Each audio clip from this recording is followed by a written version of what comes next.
Is Nazism a result of capitalism?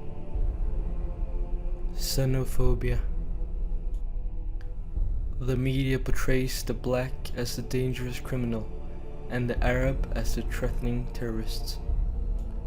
The vast majority of rich white people are racist. They want to keep their money as well as what they see as scum locked up. Therefore they pay the corrupt media to portray the black man as the rapist, the robber, and the drug dealer, so the general white population will look at the blacks as a danger to developed society. Xenophobia will grow amongst the population as among the police. The police will either shoot unarmed blacks or lock them up for of no valid reason like they do in the United States today. How the black man is portrayed in the media creates xenophobia. When the level of xenophobia is high, so is the level of support around far-right parties and ideologies.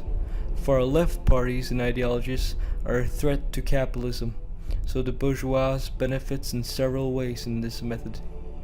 They keep the black man locked up by keeping him stuck in the ghetto, so by trying to get out of the ghetto through the few possible ways the black man has, it gives the police state the right to lock him up and arrest him for profit. Using these two methods, they create a social split in society, a conflict which distracts the population from the real problem, capitalism and the oppressive state. It creates xenophobia. It makes the white population split from the black population because it makes them afraid of being killed, robbed, or raped by the black population. The Arabs and the Muslims are portrayed in the media and by the state as a threat to Western values with their culture and terrorism. They portray Islam as a totalitarian and violent religion. This furthermore helps develop an accepted form of racism, Islamophobia. This helps the imperialist state to justify its imperialist wars in the Middle East and to convince the general population that they are doing it to protect it, while in reality the war on terror is a resource conflict. The West also funds several jihad organizations in the Middle East to 1. Create instability in the Middle East, as there are several powerful and rich oil nations with nuclear weapons that shows clear signs of its anti-Western agenda, and 2. To further justify its actions in the Middle East. False flag attacks are common in the West, for so to blame it on the enemy, which in this case is Islam, Arabs, and the Middle East. This also furthermore helps the development of xenophobia. It creates a fear in the general population of terrorist attacks as well as of Muslims.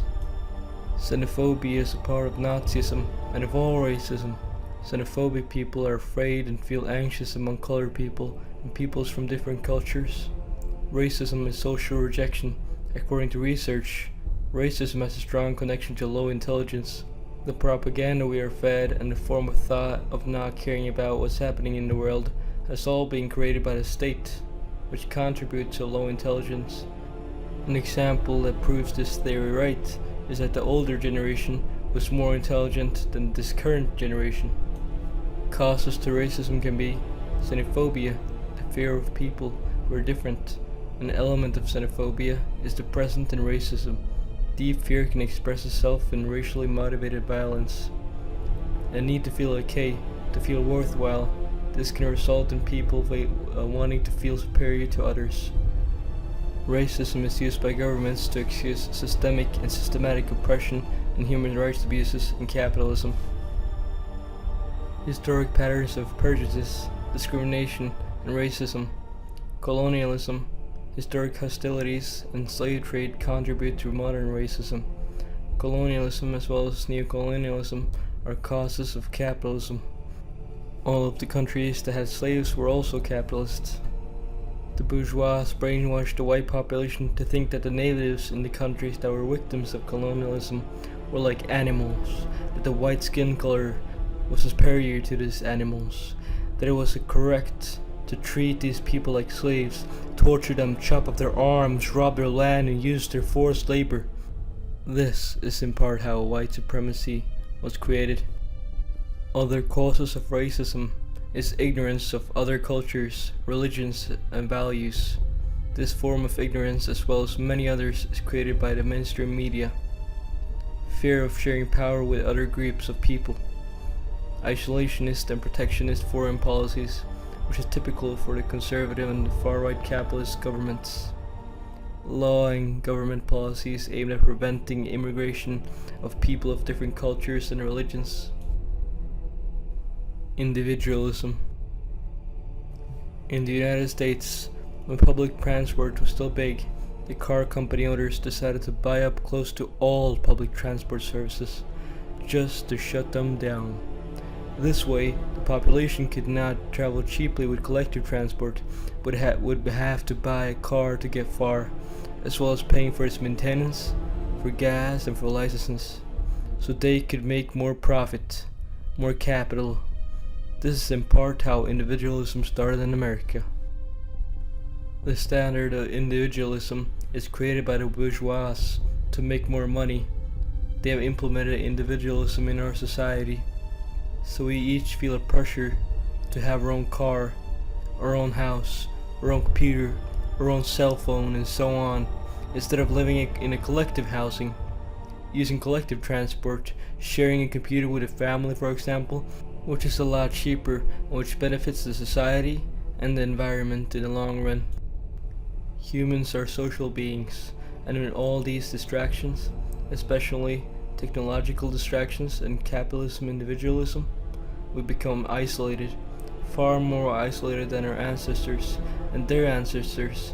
People socialize less, and they spend more and more time looking at the screen. Some people even look at the screen longer than they socialize every day. This is the sick individualism that's a standard in capitalism. It's the individualism which distances human beings from socializing and creates the notion of loneliness and can develop into anxiety and xenophobia. Nazism is also very similar to capitalism economically, no matter how the Nazis used to or neo-Nazis today say it's anti-capitalist. The reason to this is because they associated the word capitalism as a system controlled by the Jew. By removing the Jew from the system and from the existence at all, they have gotten rid of capitalism in their eyes. But even if you look at the economical elements of Nazism, you can see that it draws clear similarities to capitalism. State capitalism. Much of the property and companies were state-owned, but a lot of it was also privately owned, just like in capitalism. The capital was also pocketed by individuals as well as the government. Unlike in socialism, where there is no taxation, there was taxation in Nazi Germany, and so there is in every single capitalist country today. Capitalists argued that the economy of Nazi Germany was state-planned, but many German companies funded the German Nazi Party.